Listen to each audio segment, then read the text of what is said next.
una bipolaridad compleja. ¿Por qué una bipolaridad?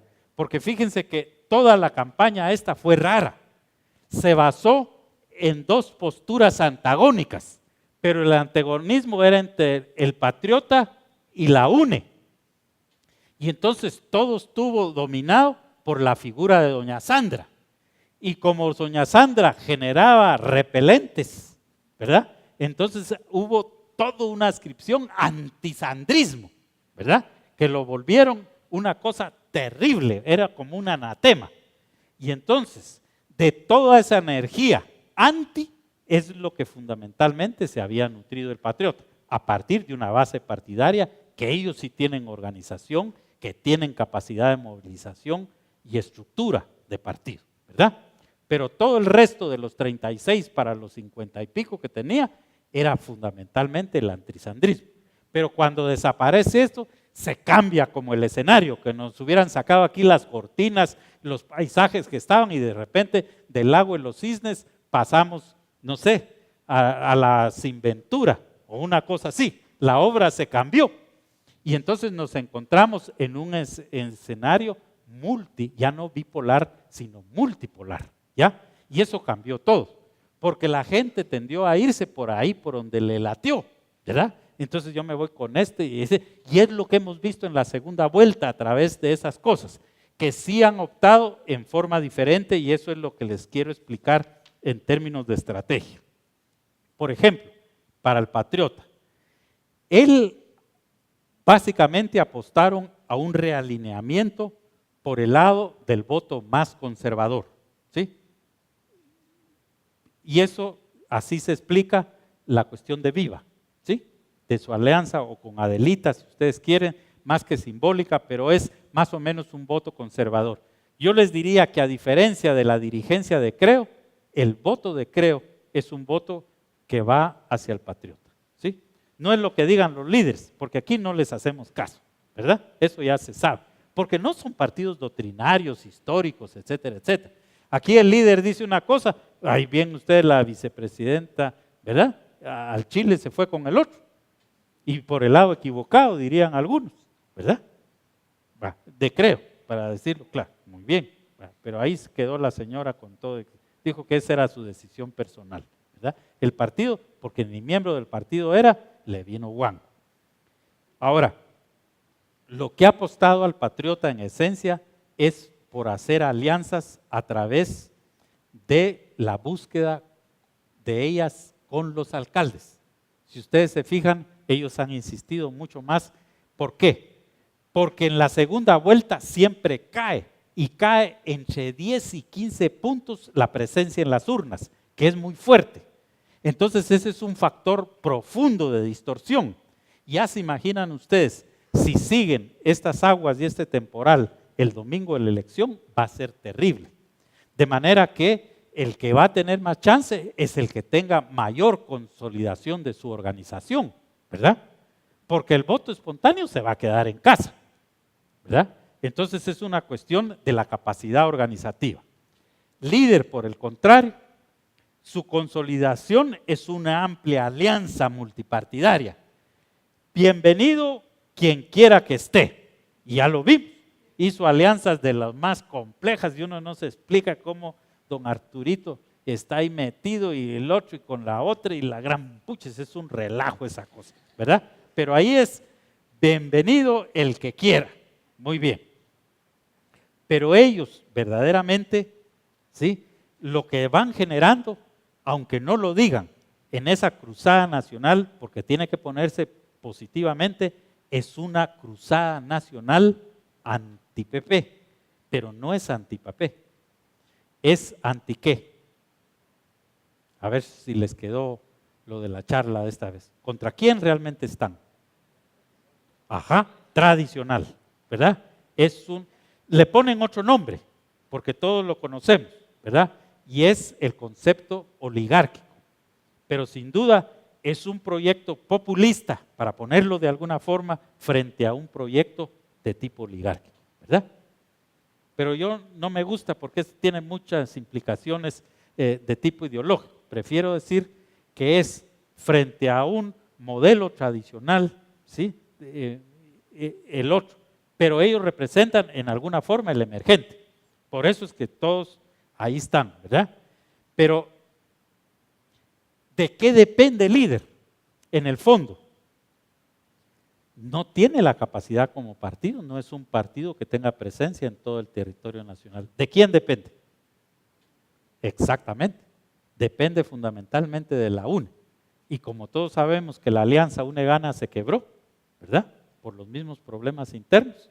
Entonces está dependiendo de la capacidad, de la presencia organizacional que la UNE sí la tiene. Y no la tiene de ahora, la tiene desde la campaña pasada, que fue lo que le dio el triunfo. Y hay que reconocerlo y se puede ponerle nombre de apellido. Quien más ha trabajado la parte organizativa, curiosamente, no es doña Sandra, sino es la hermana Gloria, que es la que conocía cómo se hacían las cosas a nivel municipal, ¿sí?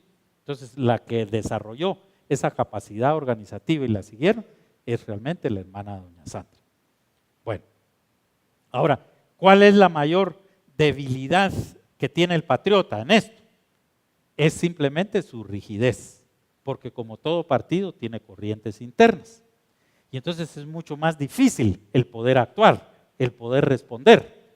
Miren, Valdizón, como no tiene una estructura, sino ahí quien decide es él, terminó el domingo la elección a las 6 de la mañana, pero por Diosito, créanlo, como dicen los patojos, ¿verdad? A las 6 de la mañana ya estaban los anuncios con corbata celeste, ya estaban los anuncios, agradeciéndole, llamando a la gran cruzada nacional. Él no tuvo que, en lo que los otros se lamían las heridas porque no habían ganado en primera vuelta, el otro ya había reaccionado. Y véanlo ustedes permanentemente, siempre va adelante. Él fue el primero que se reunió con el embajador norteamericano, después fue otro, pero él fue el primero. Él de una vez se fue con los migrantes para decirles, muchachos, junto con las remesas, manden el mensaje por quién hay que votar. Y aquí estamos juntos con ustedes, ¿verdad? Ahora, vean ustedes la foto que salió hace poquitos días, no sé si antier o no sé qué. Ahí está la depresión tropical, en mangas de camisa, toda la mancha, arremangaditas, ya diciendo que, ¿verdad? Al otro día sale el patriota. O sea que van atrás. Eso es lo que implica para uno rigidez y para otro flexibilidad, ¿verdad? Sí, hasta en la sonrisa, ¿verdad? Porque el otro sí. Muy bien. Ahora, el impacto de la abstención sí es una cosa para mí de veras indeterminada. No tengo la certeza qué va a suceder si realmente baja mucho la participación. Porque como ustedes saben, en el momento de la primera vuelta, más es en los poderes locales, a nivel de, son los alcaldes, los síndicos, los concejales municipales, los que jalan a toda la gente a votar y la labor de los diputados, ¿verdad? Pero sí se baja dramáticamente, de veras, 10 puntos. Es más o menos, estamos hablando entre 10 y 15, o sea que estamos hablando en términos históricos que entre 500,000 y casi 1,000,000 de votos puede bajar entre una elección de primera vuelta y segunda vuelta, ¿verdad? Por lo tanto, es mucho más incierto el resultado. Bueno, sin duda alguna, entonces, dentro de estos escenarios, nosotros tenemos que apuntar un elemento, digamos, quizá trascendental, que tiene que ver particularmente con la conducta, con la práctica política de la ciudadanía, ¿sí? Porque dicho esto, lo que nos queda pensar entonces es en dónde me adscribo yo, cómo con mi racionalidad y mi corazón, porque no lo podemos divorciar, ¿verdad? Entre cerebro y corazón, cómo nos planteamos responsablemente. Y ahí yo quisiera leerles un mensaje muy importante, que justamente buscando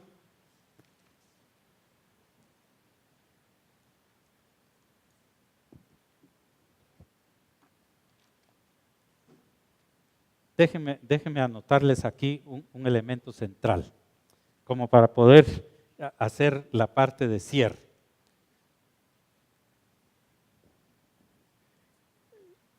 Lo que vamos a escuchar es un mensaje de Benedicto, ¿sí? Del Papa, ¿sí? Un llamado hacia los cristianos. ¿Cómo les invita el Papa realmente a la participación política? Pero tenemos que decir, entonces, a manera de conclusión, a manera de corolario, elementos centrales. Miren, en términos de la política, siempre es fácil echarle toda la culpa. ¿Sí? Es lo más fácil. Los políticos, si yo me pongo a preguntar, van a sacar adjetivos desde los más chiquitos hasta los más grandes, ¿verdad? Pero igual se hace con la política. Es fácil echarle el muerto, es una desgracia, aquí nada cambia, los políticos son estos, son el otro, etcétera, etcétera, ¿verdad? Pero lo importante de la política es que es la base fundamental de la toma de decisiones, ¿sí? Y entonces el que no participa, ¿sí? El que no decide por sí mismo, deja que otros decidan por él. Y estamos hablando ni más ni menos que del futuro de cada uno de nosotros, ¿sí?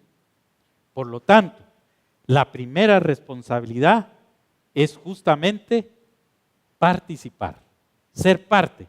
Uno se puede equivocar, uno puede conscientemente decir, ninguno de estos dos proyectos me inspiran, me motivan, y por lo tanto no voy a poner una mala palabra, voy a dejar en blanco, voy a dejar nulo mi voto, ¿sí? Eso es posible, ¿sí? Pero uno tiene que ir también más allá, porque ese es un voto absolutamente consciente y respetable, ¿sí? Voy, ejerzo el sufragio y no me pronuncio, porque una cosa es poder votar, pero otra cosa muy distinta es poder optar. La palabra se parece, pero son totalmente, ¿sí? Opta aquel que puede adscribirse a un planteamiento que le convence, no tanto a la personalidad, pero a eso nos falta mucho para nuestro desarrollo democrático, ¿sí? Entonces uno se pregunta, si la persona humana es el centro de la vida, ¿sí? Si la convivencia social por naturaleza excluye el uso de la violencia, ¿qué debo de hacer yo? ¿Qué me toca hacer a mí?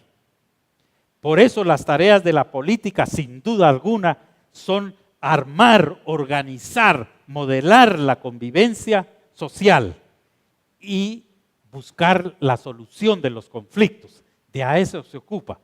Por eso es que el esfuerzo fundamental es el de la dignificación del quehacer político. Porque el que hace política sirve al prójimo, sirve a los demás. Y eso está presente en la cosmovisión guatemalteca.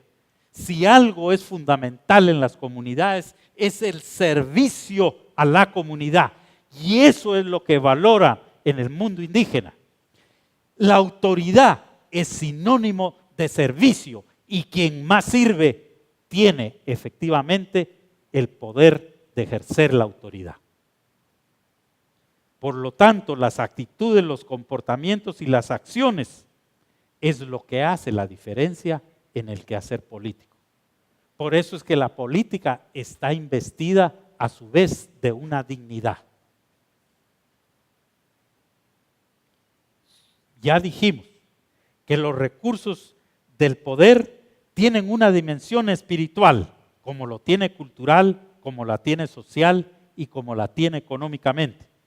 Por eso es que el Papa, digamos, en su visita apostólica a Aquilea, le da un mensaje a los cristianos y les dice así: la política tiene necesidad de cristianos. En ese contexto, la búsqueda con frecuencia exasperada del bienestar económico y de grave crisis económica y financiera, dice el Papa, los fieles están llamados a promover el sentido cristiano en la vida a través del anuncio explícito del Evangelio, llevado con delicado orgullo y con profunda alegría a los diferentes ámbitos de la existencia diaria.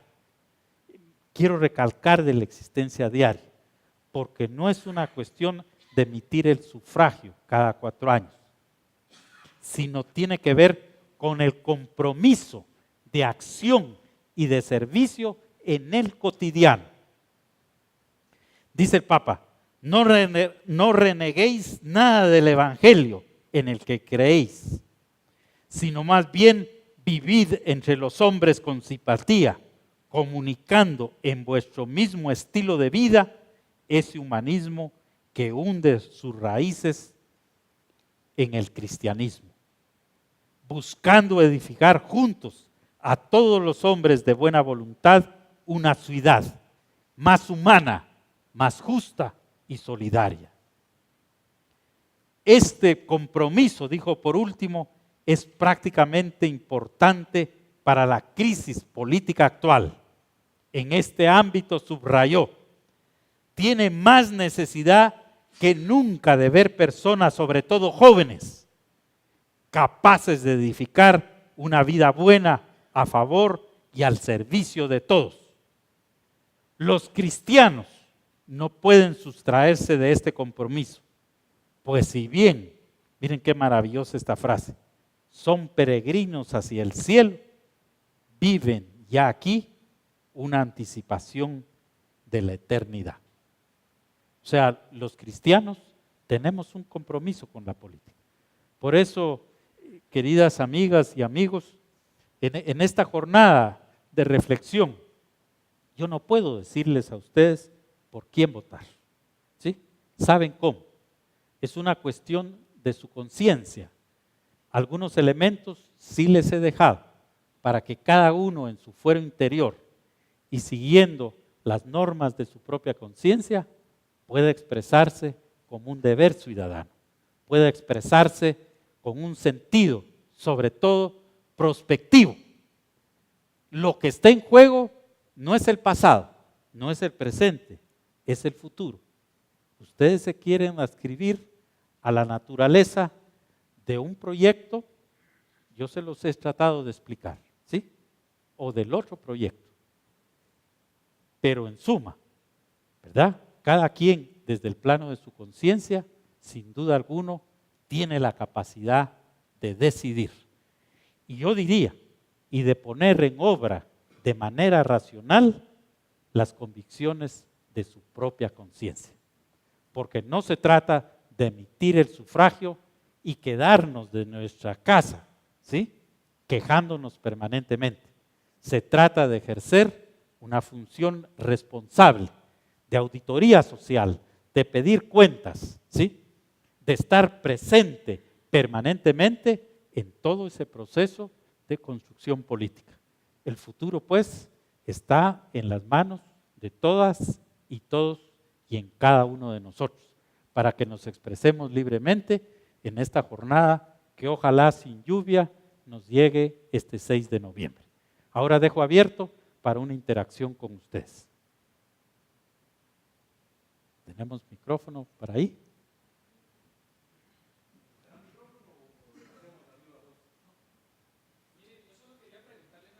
Sí. Ah, sí.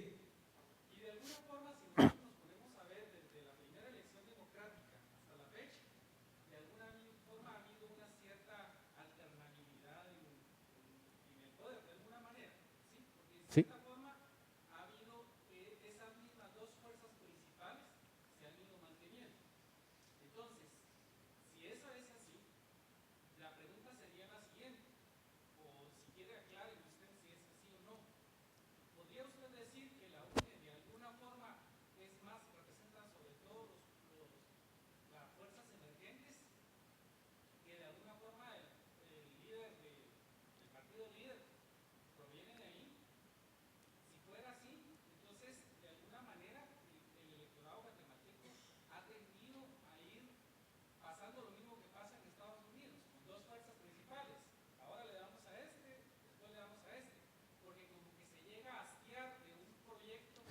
Sí.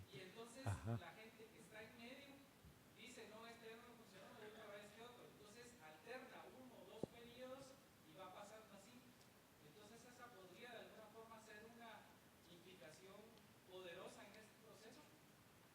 Muchas gracias por su pregunta. Recojamos otras y entonces después contesto, por favor.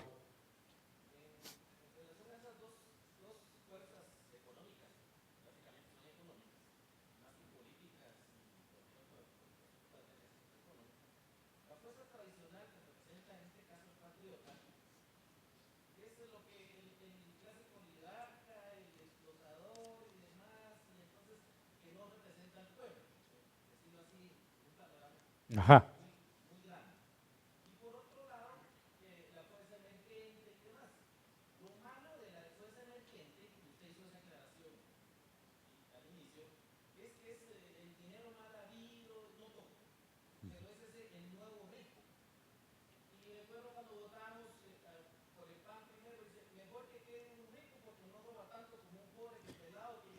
Ajá.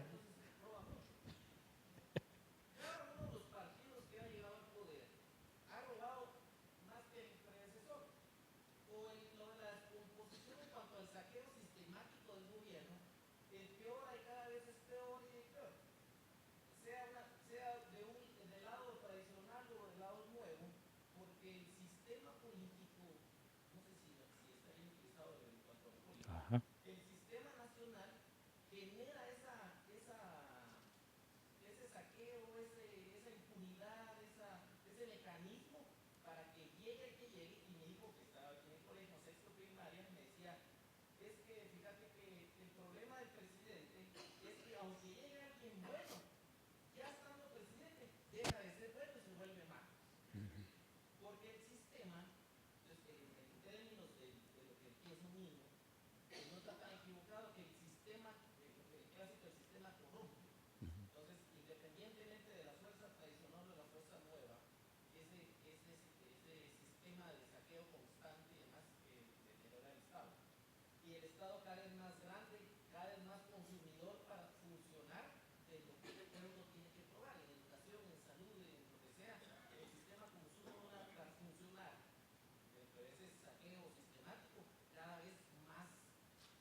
Por favor. Sí.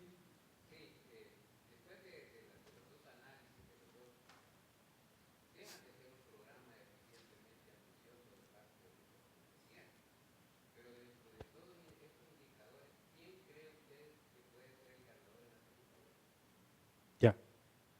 Bueno, vamos a responderte. Después seguimos, ¿sí? Después hacemos otra ronda.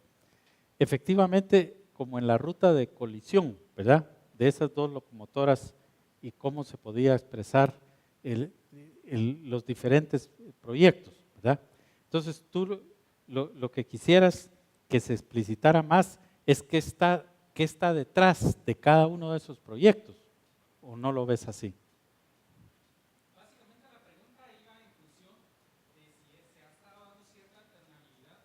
Sí, sí.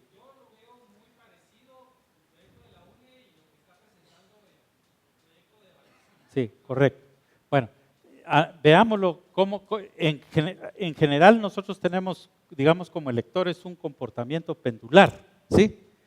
Vamos, para ponerlo así, digamos, como fuerzas más conservadoras y más progresistas para verlo más fácil, ¿sí? Pero si nosotros nos acordamos, por ejemplo, en nuestra historia política, por ejemplo, del PAN, ¿sí? Que era un sentido mucho más conservador,